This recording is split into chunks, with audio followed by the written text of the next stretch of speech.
Yo soy Silvia Urreta, acompaño en el dictado de esta materia al doctor Luis Fabietti.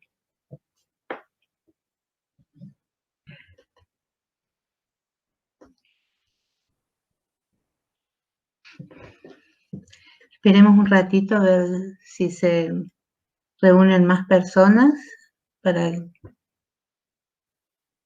arrancar todos juntos.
Buenas.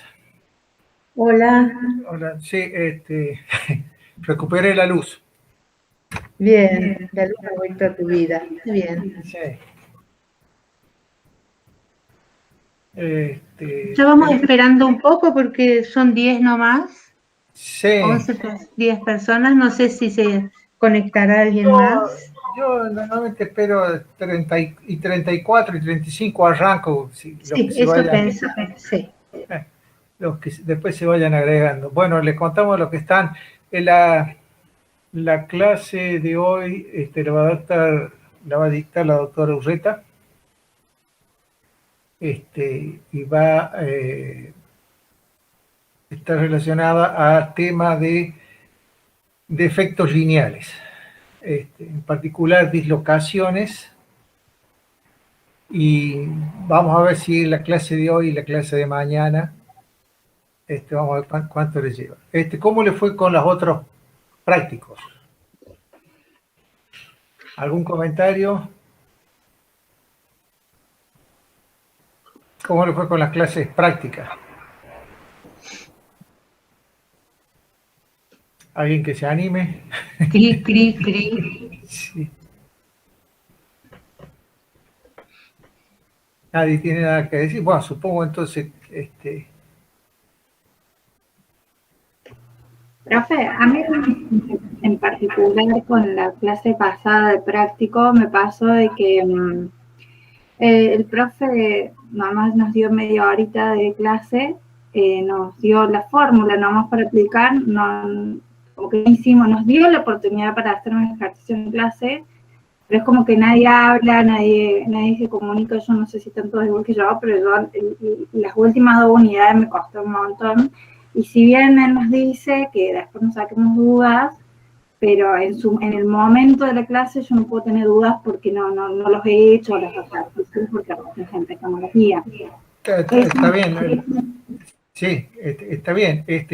La idea, ¿vos te referís a la clase del martes o del miércoles? La clase del miércoles. Está bien. No, la idea es lo que yo les comentaba a ustedes, es reproducir las clases de prácticos que hay en las aulas. O sea, se supone que ustedes van e intentan resolver la guía ahí. Entonces, están trabajando, digamos. Entonces, a lo mejor el profe les resuelve un problema, modelo, pero lo que se espera es que la manera de aprender, digamos, que ustedes intentan hacer los problemas. la idea no es resolverle los problemas de las guías a ustedes en las clases de práctica. ¿Está bien? Nunca ha sido así, nosotros siempre hemos funcionado de esta manera, o sea, el profe está y ustedes, es una hora, por eso les decía, es una hora en la cual ustedes trabajen. Imagínense que están en el aula haciendo los problemas, entonces si les surge algo, ellos le van a contestar ahí cuál es la pregunta, digamos. ¿Está bien? ¿Cuál es el problema? No están pensadas para que ellos les resuelvan todos los problemas, que la clase de prácticos sea que ellos les resuelvan todos los problemas a ustedes, porque si no, estamos convencidos que de esa manera no se aprende mucho. Uno aprende cuando uno intenta hacer las cosas. ¿Está bien? Si no, después te cambian un poco el problema y si te lo han resuelto y vos no has intentado resolverlo vos, te cambian un poco el problema, no lo vas a poder resolver, digamos. Bueno, no está bien, yo no digo de que todos no. modos, yo voy a hablar con los jefes para que les habilite más tiempo para discutir, digamos, pero ustedes tienen que participar, digamos. Obvio. Lo que se espera es que ustedes participen, digamos. Yo no pido, no quiero que se me interprete de que pido que nos resuelvan todos los problemas, pero en mi caso a mí me ayudaría aunque sea tener la respuesta, el número que da ese problema. Entonces, cuando yo lo hago sola en mi casa, ver si me llegué a ese número, si no me dio, listo, pregunto o digo por qué no me dio, pero si no estoy en que no sé si me dio bien, no sabemos tampoco y no tengo contacto con otros grupos para saber qué se me dio, hay muchos, no hay nada, entonces como que estoy en que no sé cómo dan los resultados, yo lo puedo ver, y para mí también, pero yo no me voy a quedar con la duda de cómo dan realmente. Eso no, mira, te escucho mal, pero yo te digo, no te quedes con la duda, escribime, si tenés alguna duda de cómo se resuelve o cuánto da el problema y te vamos a contestar. ¿Está bien? No, yo lo seguro es no te quedes con las dudas de cómo se hacen las cosas. Dale, perfecto, gracias.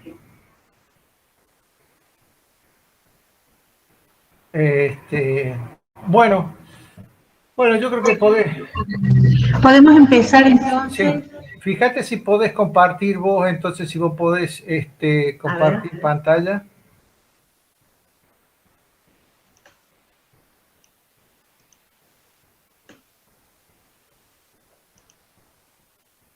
Sí, daría la impresión que sí. ¿Hasta ahí llegamos? Sí, yo veo. ¿Ustedes chicos ven? ¿Me oyen todos? Sí, se ve. ¿Se ve? Bueno, estamos entonces. Bueno, gracias Luis. Gracias.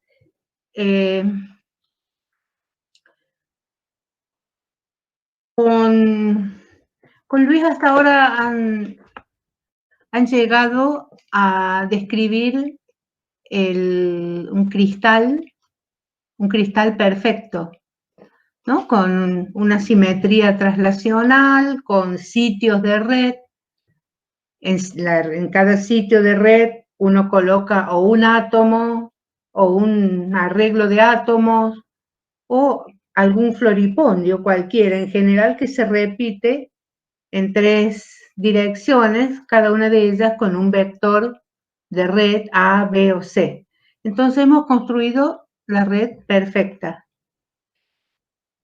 Después de esa perfección, generaron defectos muy localizados, casi que localizados a cada sitio de red, que podían tener una vacancia, un átomo intersticial, un átomo sustitucional de mayor tamaño o menor tamaño que el átomo o el arreglo que va en la red, y hablaron de defectos puntuales, ¿sí?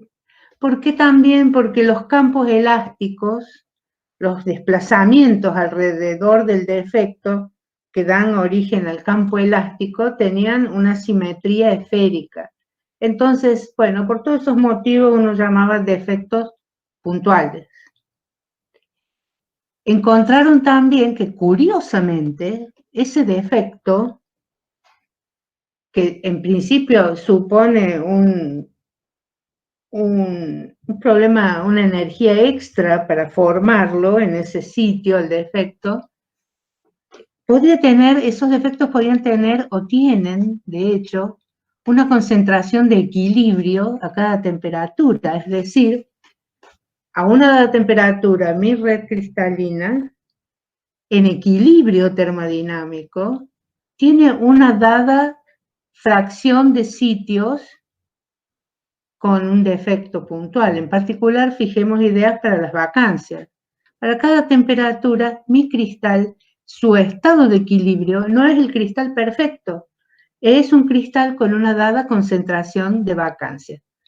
Y esos defectos son muy importantes para muchas propiedades del cristal, en particular para el comportamiento de difusión, ¿no? En difusión en estado sólido. Así como esos defectos puntuales son extremadamente importantes para muchas propiedades, como la difusividad del cristal, vamos a ver ahora otro tipo de defecto, un defecto que se llama lineal. ¿Por qué? Porque todas las perturbaciones de la cristalinidad perfecta tienen lugar alrededor de una línea, ¿sí? Y son las que se llaman dislocaciones. Estos son muy importantes, estos defectos, porque se considera que son los portadores de la deformación plástica. Entonces, antes de entrar a describir este tipo de defecto en detalle, voy a definir un par de modos de deformación, ¿sí? Modos de deformación. Cuando se producen desplazamientos asociados a la aplicación de tensiones, que son fuerzas por unidad de área, tensiones que llamaré tensiles, tensile stress, tensiones tensiles, cuando ¿sí? tienden a deformar produciendo una extensión en una dada dirección. Sigma es la tensión, es la fuerza por unidad de área normal, o compresión, una fuerza, un estrés o compresivo, produce deformación en compresión. En estos casos vemos que la fuerza es normal al área, es un modo de deformación tensil o compresivo que producen fuerzas aplicadas normalmente a las áreas del cuerpo dado. Otro modo de deformación es la deformación de cizalla o de corte, que se llama. Se produce cuando la fuerza se aplica paralela al área del cuerpo. En ese caso se llama una tensión de corte, que también es una fuerza por unidad de área, pero para indicar que la fuerza es paralela se utiliza la letra griega tau y no sigma. Sigma en general es una nomenclatura, o sea, puedo llamar a cualquiera sigma y a cualquiera tau, pero ustedes van a ver que se suele hacer esa diferencia, ¿no? Cuando la tensión es normal es sigma y cuando la tensión es paralela o la fuerza que se aplica es paralela al lado, a la superficie, se la llama tensión de corte. Acá es elongación, compresión, cizalla, el modo de deformación. ¿Sí? Habiendo más o menos definido estos modos de deformación, prestamos atención a un ensayo que se llama ensayo tensil, donde tengo una muestra, una probeta, puedo imaginarla de forma cilíndrica con un área inicial A la cual le aplico una fuerza F normal al área, o sea, someto a este sólido, a este cuerpo, a un esfuerzo tensil, ¿no? Y lo que voy a ir registrando es cuánto deforma este cuerpo. Puedo registrar el cambio en la longitud, por ejemplo, y definir a esa magnitud la deformación epsilon. Cuando yo hago una curva, cuando hago un registro de esa elongación o deformación en función de la tensión aplicada, tengo la famosísima curva tensión-deformación del cuerpo a una dada temperatura y para una dada velocidad de deformación. ¿Qué es lo que normalmente se aprecia para todos o para la mayoría de los materiales o los cristales? Se aprecia una zona lineal donde hay una relación lineal entre la tensión aplicada y la deformación. Hay una región donde se produce un apartamiento de esa respuesta elástica o lineal del sólido y se entra en una zona que se llama de deformación plástica. ¿Plástica por qué? Si yo suspendo en cualquiera de estos puntos, o sea, para cualquiera de estas tensiones, suspendo el ensayo y la vuelvo a cero, la tensión, lo que veo es que el sistema se descarga con una pendiente parecida a la elástica y queda el cristal con una deformación permanente. Entonces, esta zona de transición entre un régimen lineal, de relación lineal, recuperable, yo si retiro la carga en esta región, prácticamente por esta curva viene y queda una deformación permanente nula, ¿sí? Este rango lo llamamos elástico y una vez que uno ha franqueado esta zona, entra en deformación plástica. Esta transición tiene lugar en lo que se llama tensión de fluencia. Sigma, una Y del inglés yield.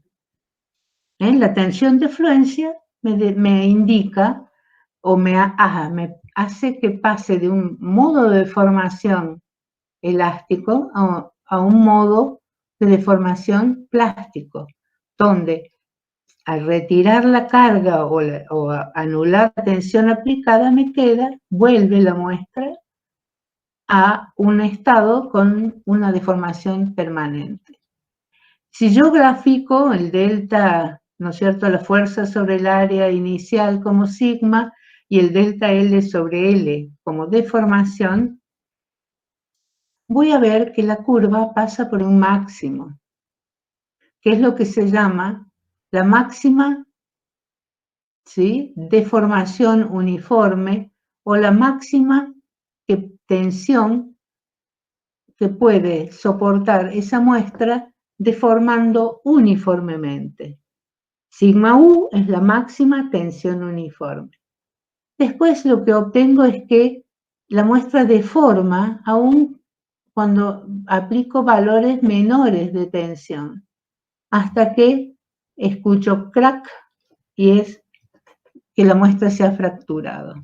En general, todos los cristales tienen estas etapas, algunas están más desarrolladas, otras menos desarrolladas, incluso hay algunas que no tienen lugar, no se despliegan de manera apreciable, pero se observan estos rangos de deformación plástica, de deformación elástica, de deformación plástica uniforme, y por encima de esa deformación uniforme, la deformación no uniforme que conduce a la fractura.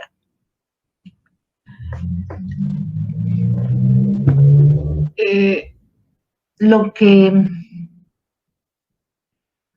Lo que vamos a ver ahora es cómo se proyecta la tensión que yo aplico global, esa fuerza por unidad de área normal que yo aplico a mi probeta, ¿sí?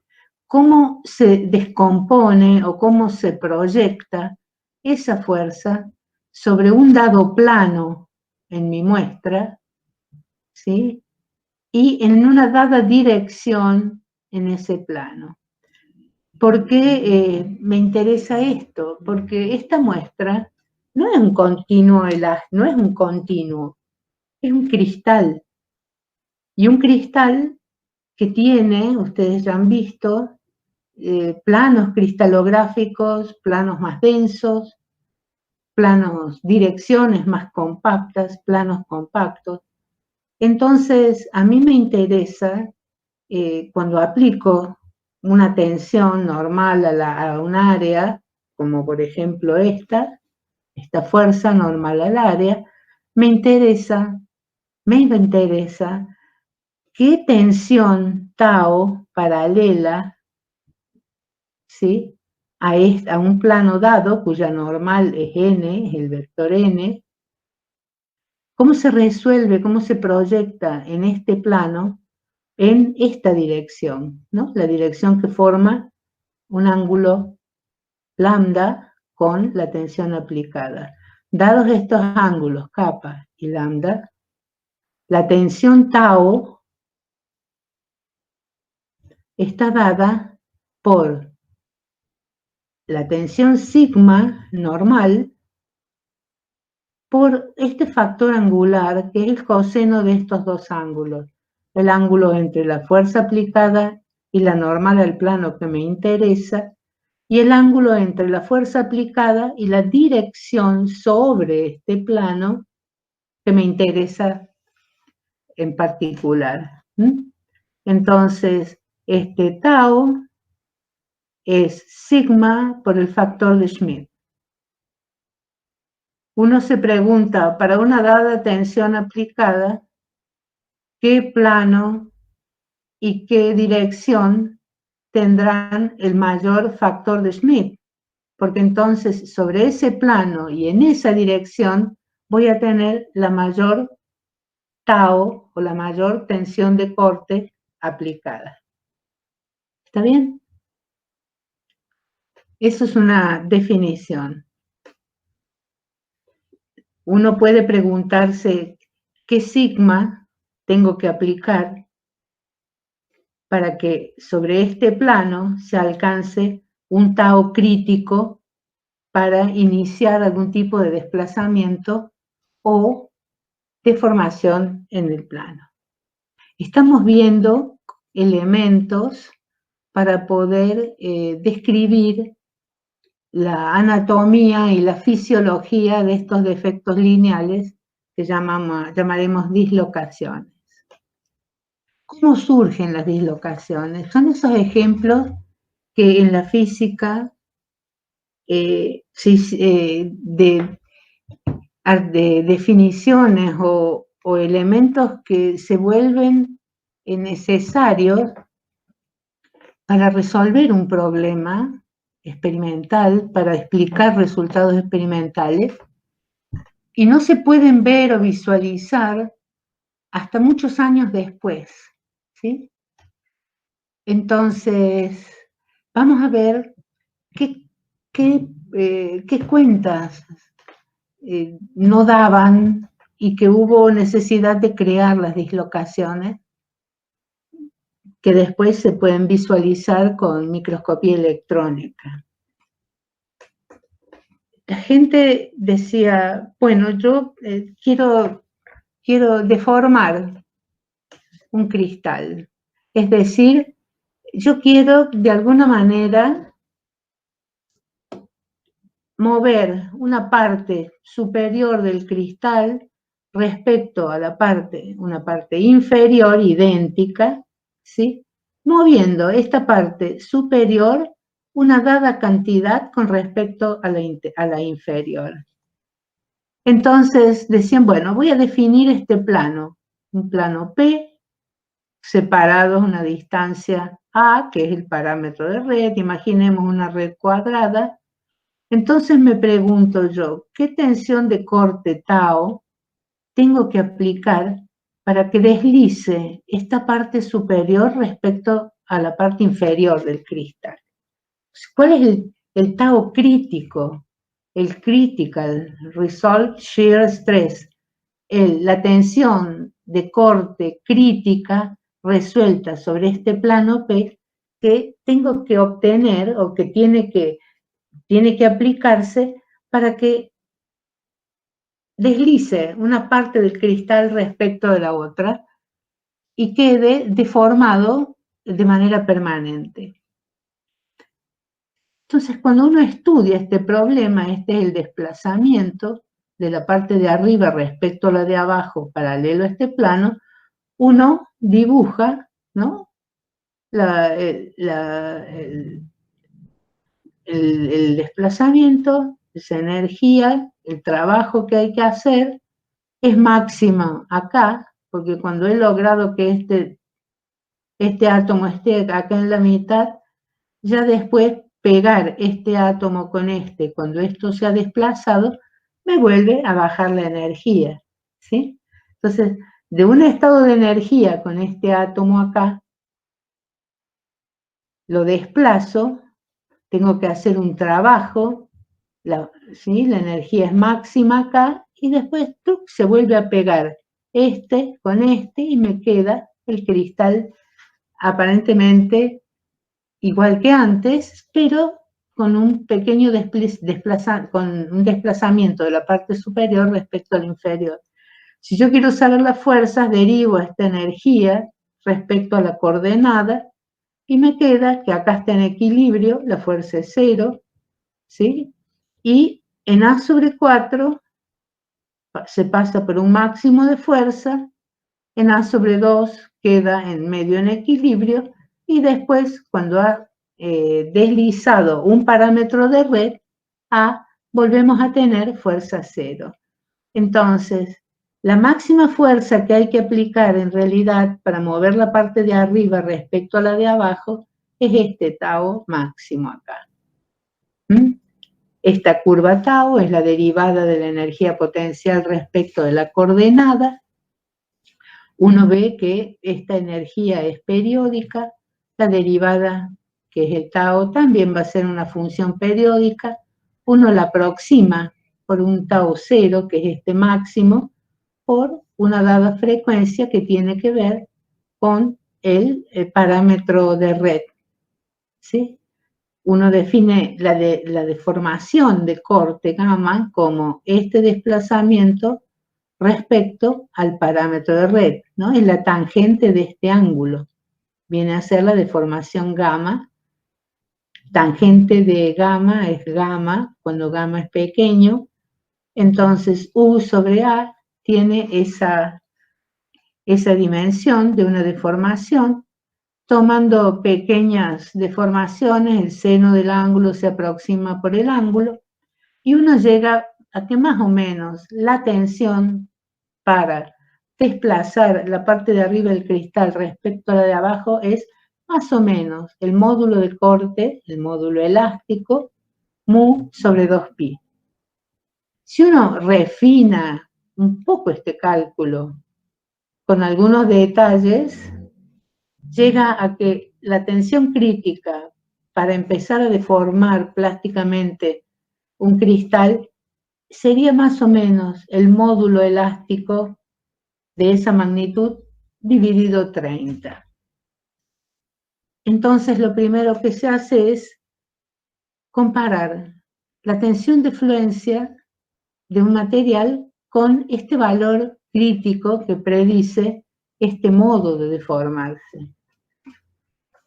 Y fíjense ustedes, acá tengo tabulado para estos metales, porque son comunes, ¿sí? La tensión para producir un desplazamiento, la experimental, es de 0,49 megapascales.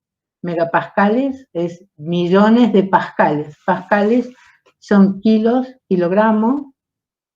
son newton por metro cuadrado.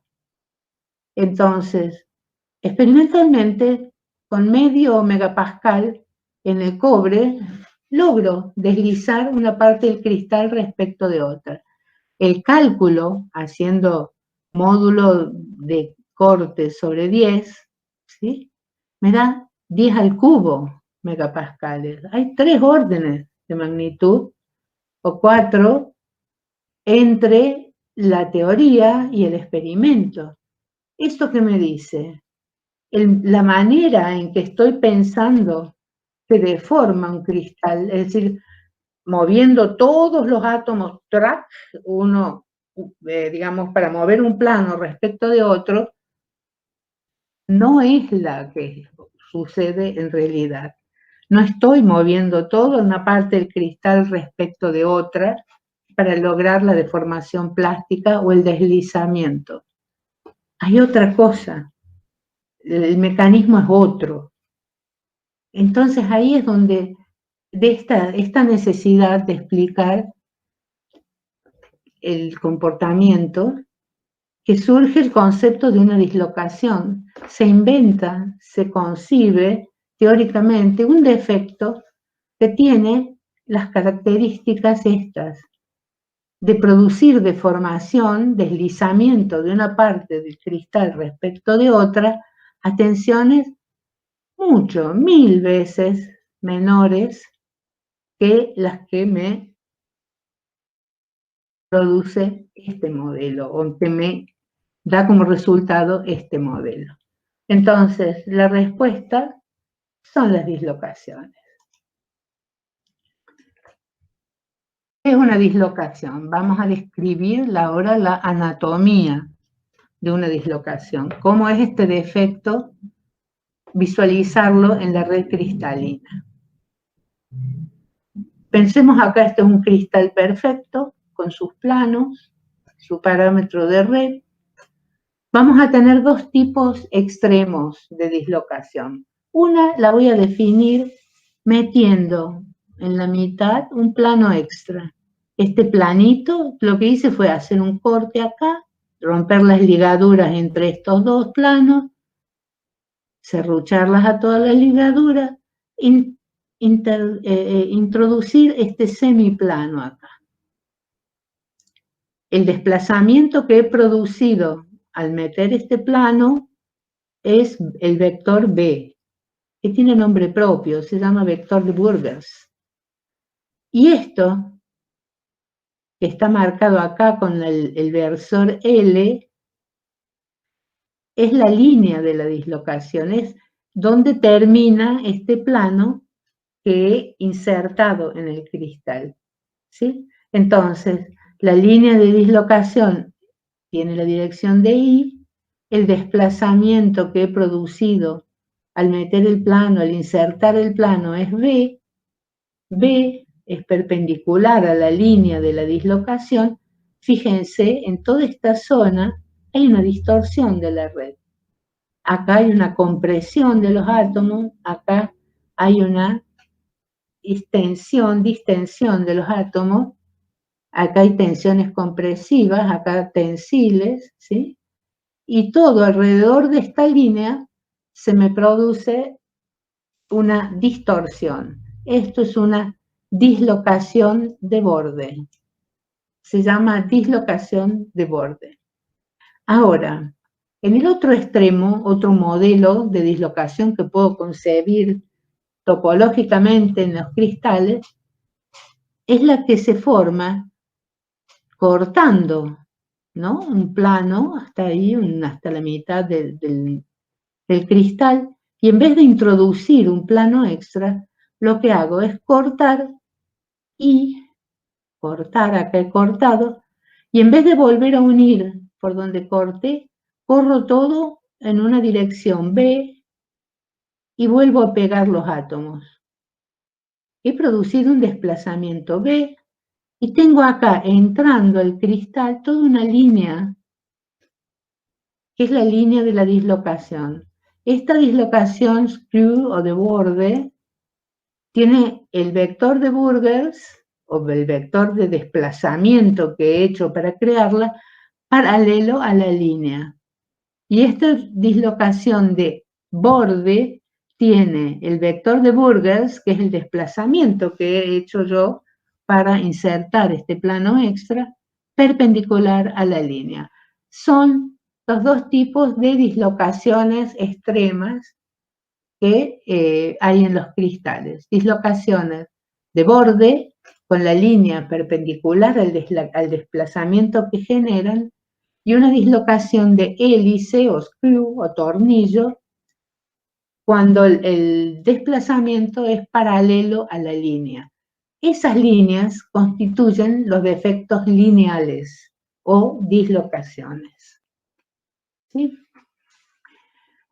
Algunas definiciones. Vamos a hacerlo con las dislocaciones de hélice, que son más fáciles de visualizar y tienen más elementos. Este es el semiplano extra, ¿sí? Este es lo que llamo el plano de deslizamiento, y la línea de dislocación en este caso está entrando al plano del dibujo. Este es el vector de Burgers, ¿sí? Es lo que se ha movido, se ha desplazado el cristal. Si yo aplico tensiones, ¿no? Tau sería acá, tau y tau, en el sentido contrario. ¿Por qué hago tau y tau para el otro lado? Porque si aplico un solo tau se me va la muestra, ¿no? Lo que yo quiero es deformarla, no acelerarla. Entonces uno siempre dibuja el tau menos tau para mostrar que está sometida a esfuerzos deformantes. Bueno, estos serían los tau que yo aplico, el plano de deslizamiento, glide plane, la línea de la dislocación entrando acá, el vector Burgers. Entonces,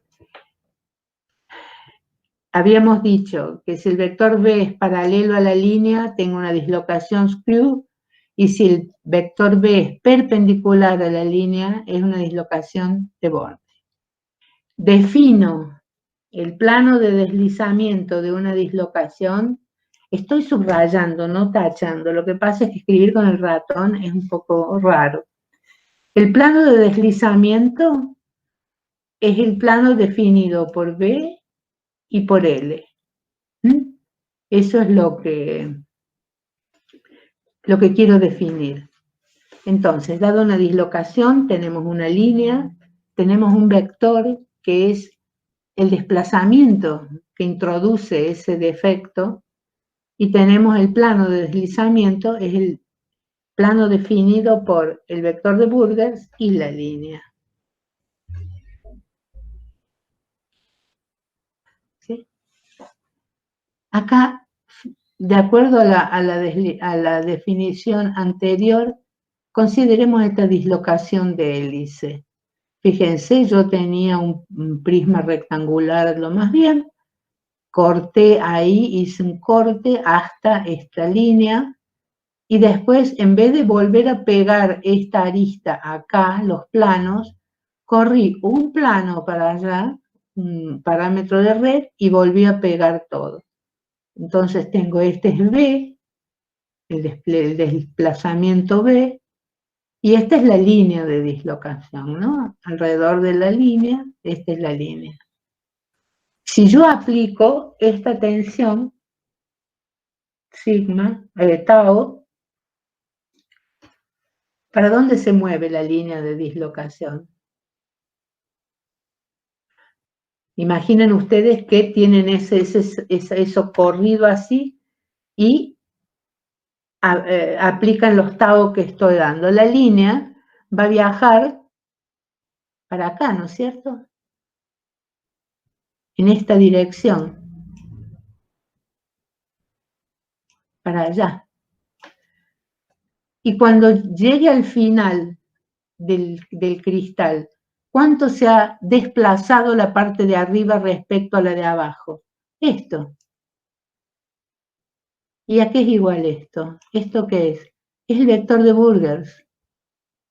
O sea que una dislocación de hélice pasa, se mueve por el cristal y le deja un escalón o un desplazamiento de una parte respecto a otra dada por su vector de Burgers. Ahora, con respecto, estos son un dibujo de los planos, cómo es planos de más abajo, de más arriba, para visualizar por qué se llama de hélice. Fíjense ustedes, se llama de hélice porque si yo pongo una hormiga a caminar por un plano, ¿sí?, alrededor de una dislocación de borde, la hormiga camina y sin saltar pasa a otro plano, al plano de más abajo, ¿sí? Y si da otra vuelta va pasando al plano de más abajo sin saltar, porque se hace como realmente una hélice. Con respecto al plano de deslizamiento, la dislocación de hélice, si uno se fija, como B es paralelo a L, son colineales. El desplazamiento característico de la dislocación y su línea son colineales, no me definen un plano. Para que me definan un plano tienen que ser no colineales, no paralelos. Entonces, eso tiene una consecuencia inmediata. La dislocación de borde de hélice no tiene un plano de deslizamiento característico. Es decir, que se puede, cuando se mueve, deslizar en cualquier plano.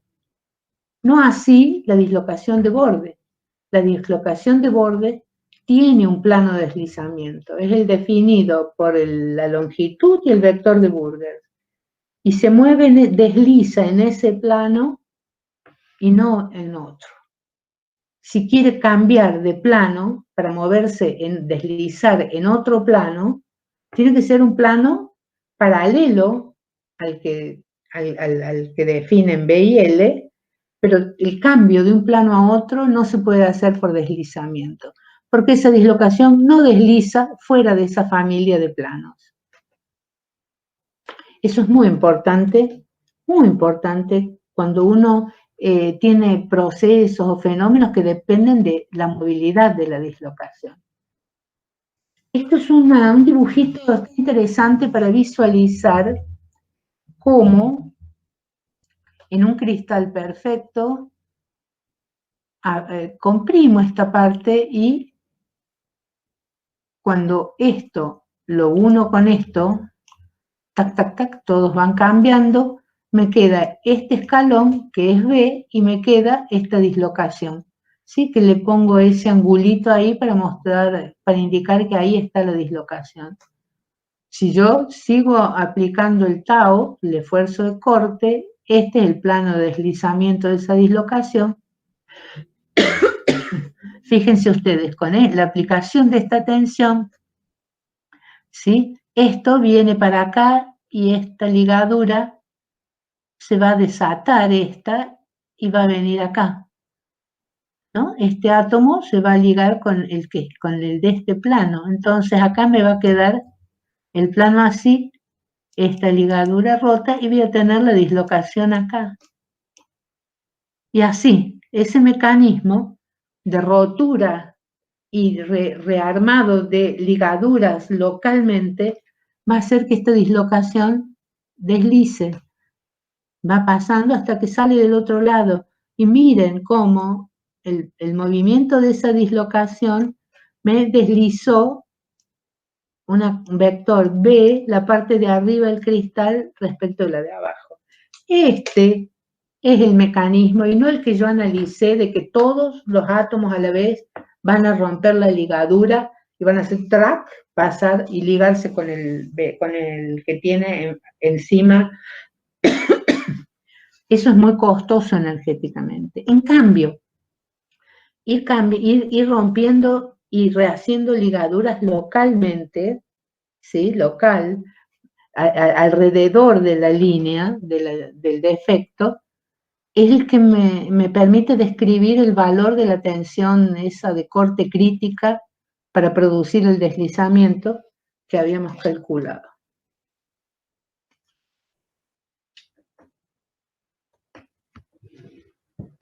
¿Sí? miremos un poco algunas propiedades, algunas características de las dislocaciones de borde. Bordes son las que tienen el plano extra, ¿sí?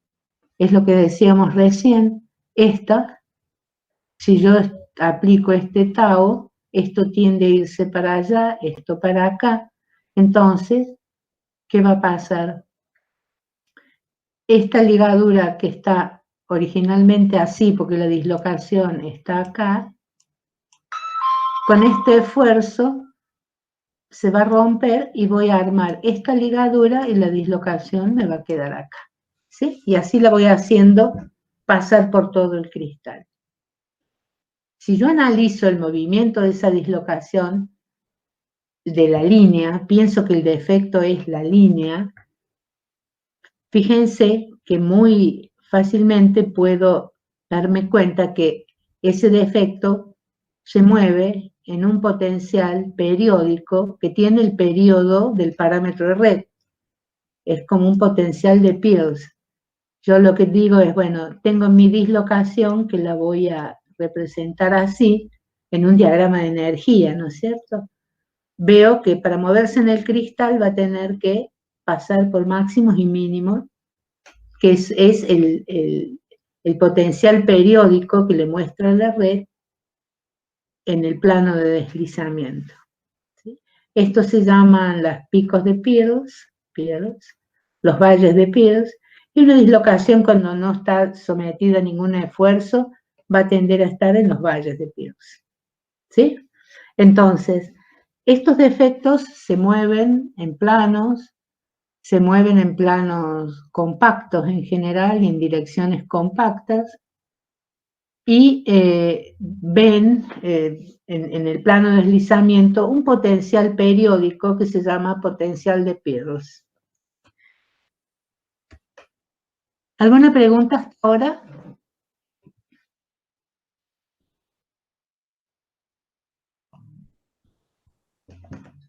Bueno, seguimos.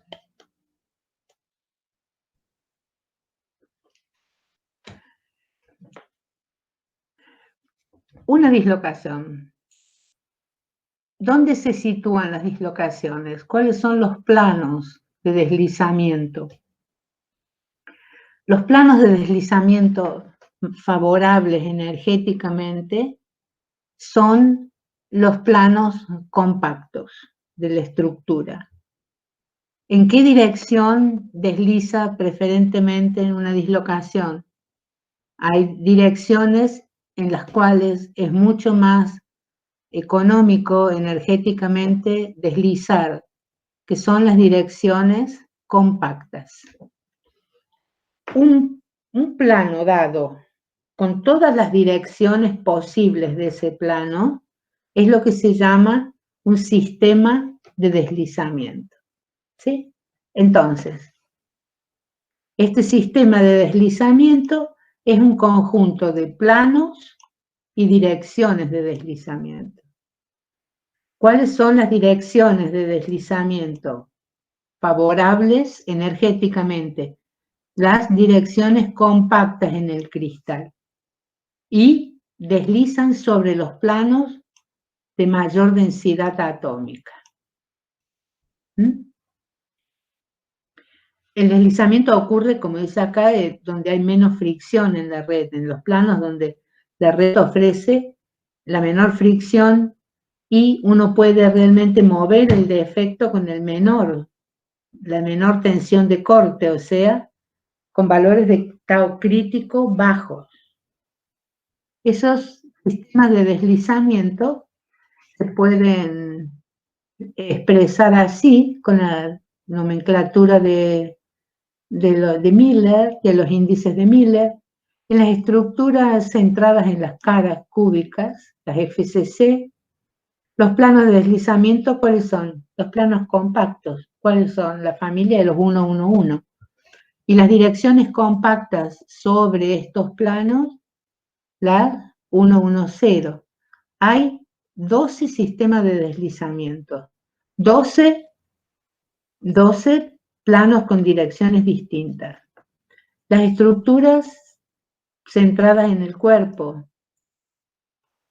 Tienen varios planos de deslizamiento. Hay algunos que son raros, no son, fíjense, tienen índices de Miller altos, o sea, no son tan compactos, pero bueno, son frecuentemente, se encuentra deslizamiento. Tenemos 12, o sea, 24, hay un montón de sistemas de deslizamiento en el BCC. Y las hexagonales compactas, los planos de deslizamiento son los basales, ¿sí?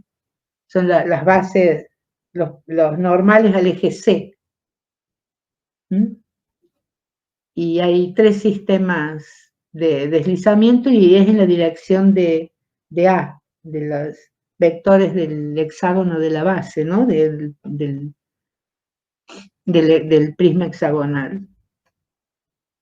Entonces, sistemas de deslizamiento, direcciones de deslizamiento, vectores de Burgers, son todas atributos y todas de este nuevo tipo de defecto. El vector de Burgers es una manera de caracterizar a la dislocación. Es un vector que es el mismo en toda la dislocación. Yo puedo cambiar la orientación de la línea de la dislocación, pero nunca va a cambiar el vector de Burgers. Es el mismo a lo largo de toda la línea.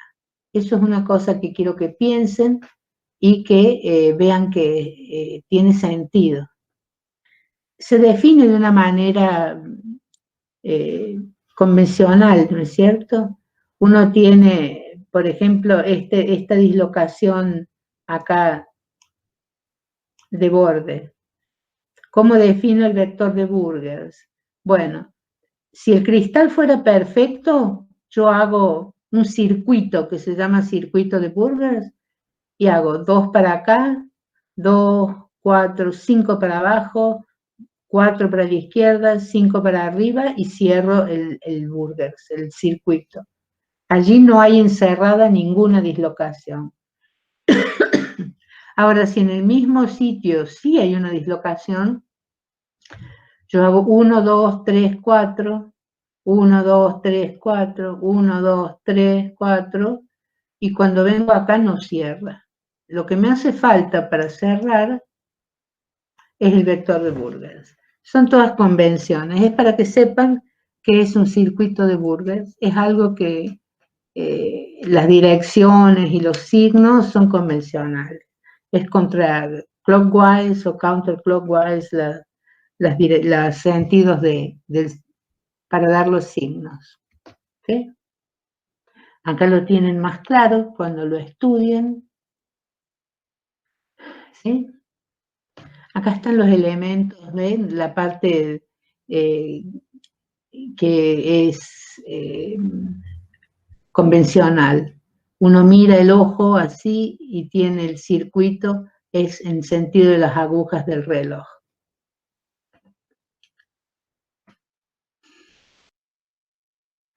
Acá están de nuevo las direcciones, las de la cúbica simple, ¿sí?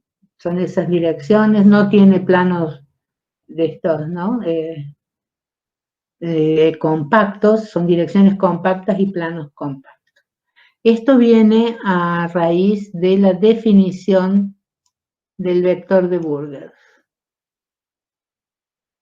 La energía de una dislocación, ya van a ver, está dada de alguna manera por el módulo elástico del cristal y por la magnitud del vector de Burgers. Esa es la energía de la dislocación. Entonces, como el defecto va a tender a existir con la menor energía posible, es que el vector de Burgers siempre va a ser el vector más corto posible. Entonces, es un vector que está en un plano compacto y está en una dirección compacta donde los átomos están lo más cerca posible. ¿sí?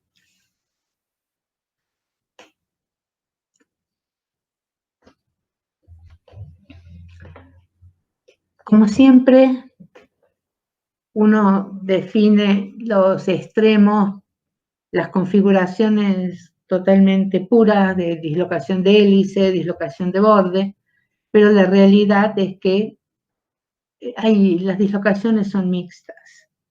Fíjense acá, la línea de dislocación es esta curva que está acá. El vector de Burgers es ese. Entonces, acá la dislocación es de hélice, ¿sí? Porque tengo la línea que entra y el vector de Burgers para allá. Y la línea viene así, y acá el vector de Burgers es el mismo, acá, acá y acá. Porque acordémonos que es el mismo en toda la línea, el vector de Burgers. Y acá es paralelo. O sea, tengo una dislocación que es pura borde, pura hélice. La línea va pasando de hélice a borde y acá pura borde. O sea, el carácter de esta dislocación es variable. Sacamos de ahí, de esa representación, y dibujamos una línea rosada de dislocación cualquiera. Este es el vector tangente. Este es el vector de Burgers de esa dislocación. Es el mismo acá, acá, acá, en cualquier lado. Entonces, en un punto cualquiera de la línea de dislocación, la componente del vector de Burgers en la dirección de la línea, o sea, de la tangente ahí local, va a ser la componente de hélice. Y la perpendicular a la línea va a ser la componente de borde. ¿Sí? Entonces, en general, las dislocaciones son mixtas. Tienen más, a veces más carácter de hélice, a veces más carácter de borde. Pueden llegar a ser pura hélice y puro borde, pero en general vamos a ver fotos, los lazos siempre están curvados, tienen forma no rectas, ¿no? Hay lazos rectos en algunas estructuras, pero lo más común es que tengan algún tipo de curvatura. Incluso hay lazos de dislocación que son loops, ¿no? Empiezan y son cerrados.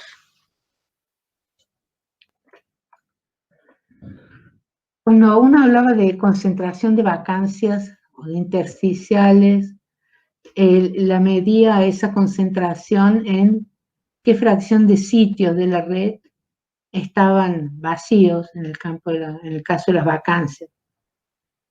¿Sí? ¿Qué proporción de los n grandes sitios disponibles qué fracción estaba ocupado por vacancias? Cuando uno habla de dislocaciones, en realidad tendría que hablar de metros de dislocación por metro cúbico de material, ¿sí? Como es como un hilo, uno tiene una maraña de hilos en un dado volumen, ¿cuál es la concentración de este defecto? Y metros de dislocación por metro cúbico, ¿sí? Uno no simplifica el metro de arriba con el metro de abajo y queda 1 sobre metro cuadrado. Esas serían las unidades para expresar la concentración de dislocaciones. En los metales hay densidades mayores de 10 a la 6 por milímetro cuadrado, o sea, 10 a la 6 milímetros por milímetro cúbico en metales. En los sólidos iónicos hay 10 a la 3 milímetros de dislocación por milímetro cúbico de sólido. En los semiconductores, muy bajo, es re difícil en esos materiales crear estos defectos, entonces la densidad es muy baja. Una cosa que hay que notar con las dislocaciones es que, a diferencia de los defectos puntuales, no existe una concentración de dislocaciones de equilibrio en un cristal. Un cristal que tiene una dislocación no está en equilibrio termodinámico, ¿sí? El mínimo de energía libre se lograría si yo quitara esas dislocaciones y reparara ese desplazamiento que me genera la dislocación. No hay una concentración de dislocaciones de equilibrio. ¿Está bien? A veces es re difícil quitarlas del cristal, no se puede, están allí. Entonces el cristal está en un estado metaestable, ¿no? Un equilibrio metaestable, pero no está en equilibrio termodinámico porque no hay una concentración de dislocaciones de equilibrio. Esa concentración de equilibrio, si ustedes se acuerdan, venía básicamente de una contribución muy importante de la entropía configuracional, ¿sí? El desorden, la enorme cantidad de maneras que yo tenía de poner n vacancias en n grandes sitios, eso me generaba una entropía que en el término de energía libre, por más que a mí me costara crear las vacancias, o sea, la parte de entalpía, siempre tenía el menos T por esa entropía configuracional que me bajaba la energía libre y lograba un mínimo con las vacancias presentes. Acá eso no ocurre. No hay una concentración de dislocaciones de equilibrio en el cristal.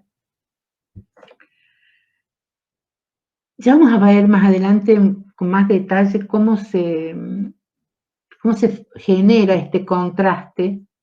Estas son micrografías, así se llaman, micrografías, en realidad son fotografías, pero micrografías se llaman electrónicas, de dislocaciones tomadas con un microscopio de transmisión, ¿sí? En este caso, estas líneas que vemos acá son las dislocaciones, ¿sí?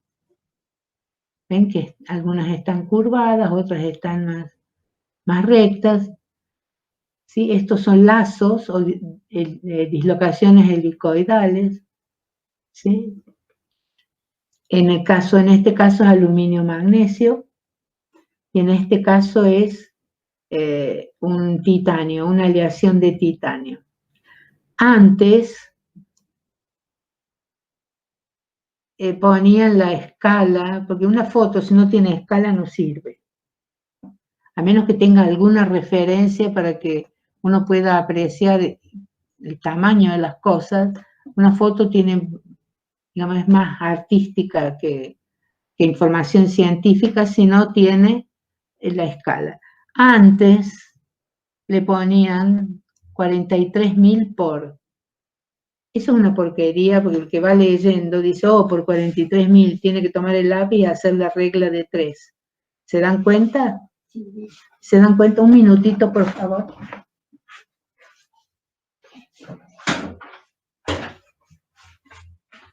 Gracias. No sé, allá no se hace más esto, porque es engorroso. Lo que se hace ahora es, el microscopista cuando va a mostrar la foto pone una escala y dice, bueno, esto acá son 0,5 micrones, por ejemplo. Entonces el lector ya sabe cómo mirar eso, qué tamaño tienen las cosas. Entonces, cuando ustedes el día de mañana presenten un resultado en un informe, en una publicación, esto no se hace. Siempre se pone la escala y la medida. Allí tenemos este detalle así de pelotitas, es un efecto que cuando la dislocación está entrando a la muestra, ¿sí? Eso se produce, ese contraste periódico. Lo que quiero que vean es que hay como un apilamiento de dislocaciones, es lo que se llama el pile-ups, se apilan. Estas dislocaciones vienen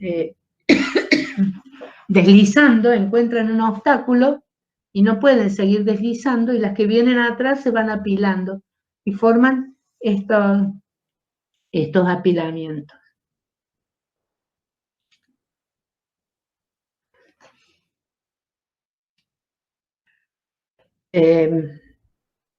Tienen 5 minutos, descansamos un poco y seguimos, que ahora viene la parte de propiedades de la dislocación. De las dislocaciones, vamos a ver, no, queda poquito, más vale veamos algunas primeras y terminamos. Entonces, hemos definido los defectos, la parte de la estructura, de borde, de hélice. En realidad son mixtas, tienen cierto carácter de borde, cierto carácter de hélice. Tienen algunas, las de borde, plano de deslizamiento. Todas tienen un vector de Burgers, que es el desplazamiento, es la unidad de deformación, ¿sí? Que habíamos dicho eran portadores de deformación. Cada dislocación contribuye en B cuando desliza y se produce la deformación. Veamos qué otras propiedades tenemos. Son todas definiciones estas. Uno dice que una dislocación es grande o es extensa o es fina o más localizada, ¿sí? De acuerdo a hasta dónde llega la distorsión. Ese es el ancho de la dislocación, ¿sí? Este es qué desplazamiento produce alrededor. Lo que esté en blanco sería la red perfecta. Lo que está en pelotitas negras es después que corté, puse el plano extra y dejé relajar el sistema, quedaron todos estos desplazamientos de lo que estaba antes a lo que está ahora. Cuando esos desplazamientos siguen siendo importantes a gran distancia, uno tiene una dislocación ancha. Ahora, cuando enseguida vuelve el cristal a casi a su normalidad, rápidamente la dislocación es angosta, ¿sí? Fíjense, cuando hay un cuarto del parámetro de red, el desplazamiento es un cuarto del parámetro de red, ahí más o menos se define el ancho de la dislocación. ¿Por qué nos importa esto? Porque la interacción de esa dislocación con el potencial de Peirce, o la magnitud del potencial de Peirce que ve la dislocación depende de su ancho.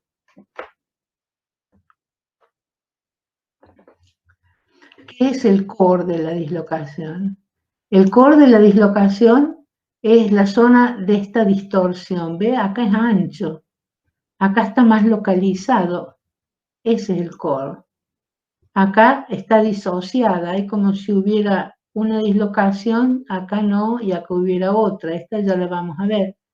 Y este es ancho. Miren hasta dónde llega una perturbación importante. Entonces, tenemos extendidos, finitos y disociados. Son tipos del core. Cuando alguien le diga el core de la dislocación, tiene que pensar la zona alrededor de la línea, ese tubito, ese cilindro alrededor de la línea, donde está el cristal está desordenado o desplazado, ¿no? Ese es el core.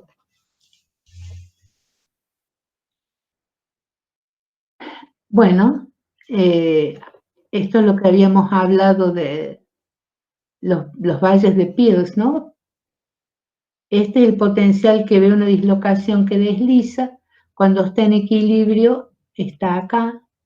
Cuando está deslizando, para pasar de un lado a otro, rara vez pasa toda junta, sino que está en el valle, larga una cosa de esta y así, ¿no? Va avanzando, no en línea recta como acá, sino que va formando kinks, que se llaman, y van pasando. Esto es cultura general, ¿sí? Hay tratados, hay descripciones matemáticas. Simplemente quiero que vean que hay distintas maneras de moverse sobre el plano de deslizamiento. El plano de deslizamiento uno lo piensa como un potencial periódico de este tipo. Esta dislocación, si yo aplico un sigma no, es muy poco probable que toda junta haga point, point, point, point, que vaya superando los máximos del potencial. Lo más probable es que en alguna región pase y después esto se mueva para el costado, que es mucho más fácil. Entonces, tira un kink adelante y después se mueven lateralmente, y así es como va avanzando.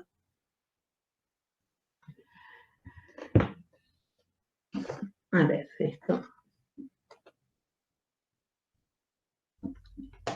Lo último que vemos es esto.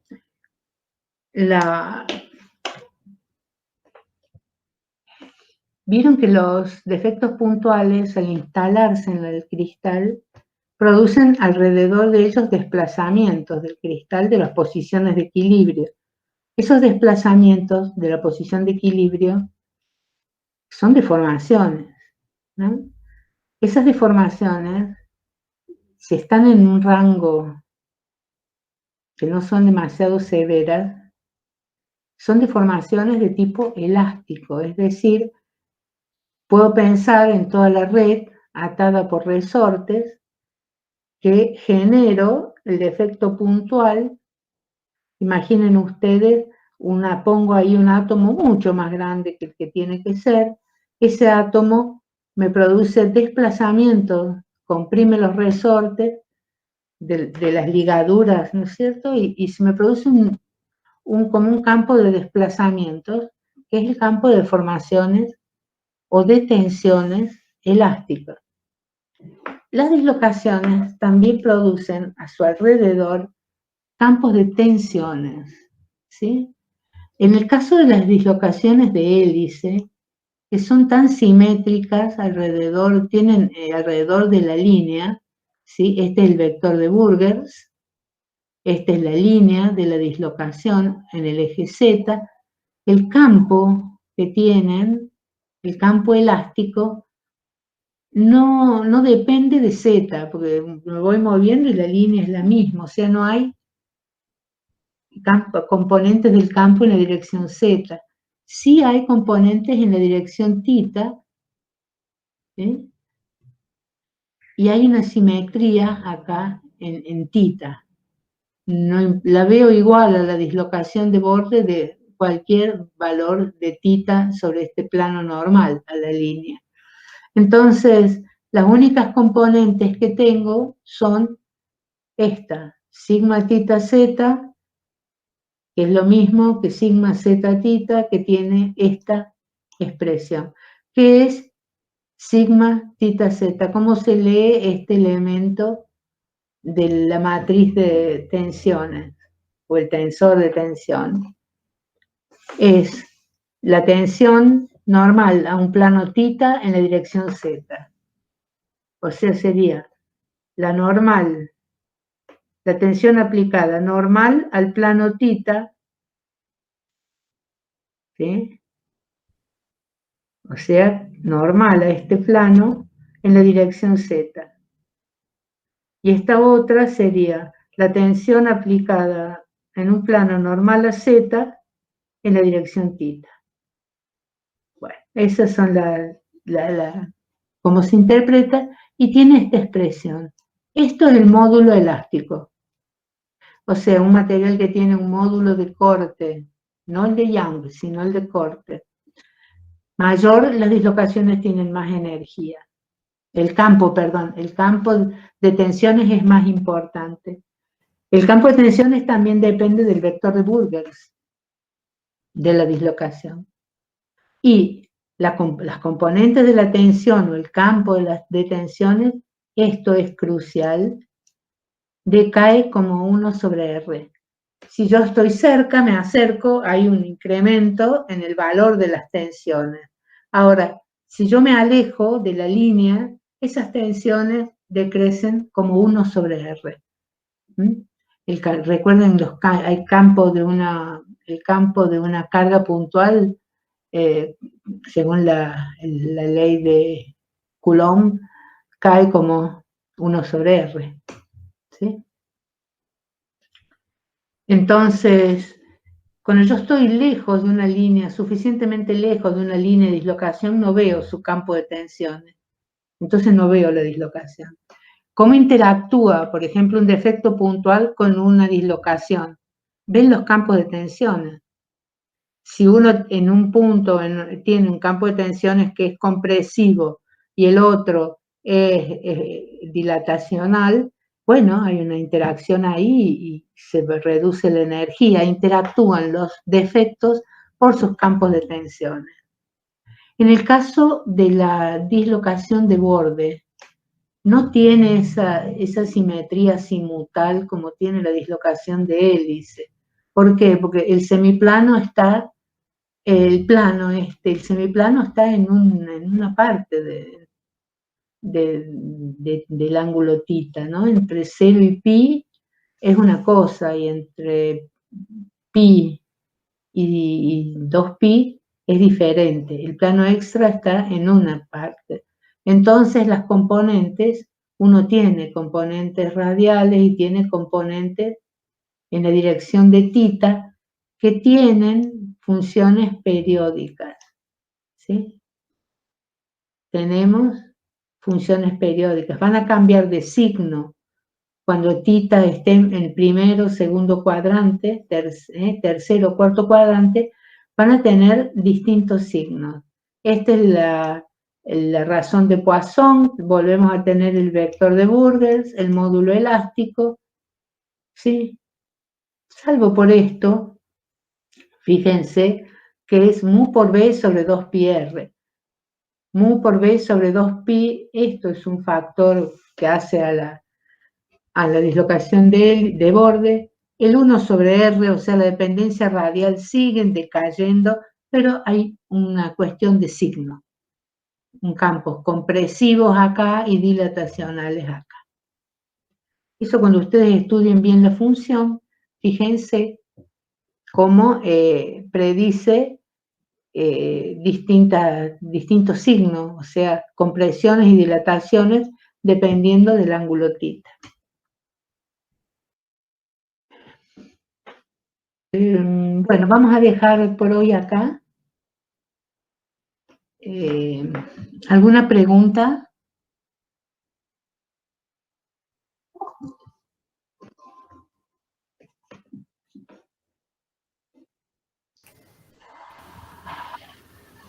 Profe, ¿Sí?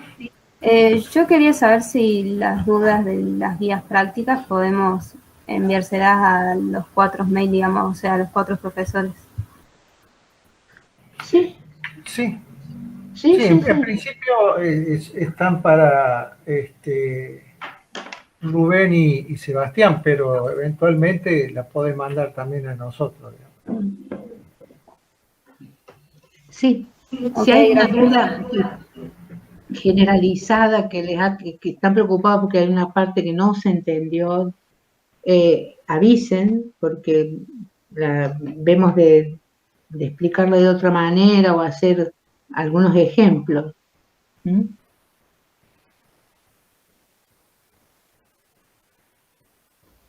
Hacemos un encuentro en algún otro momento, un ratito, y bueno, sacamos las dudas.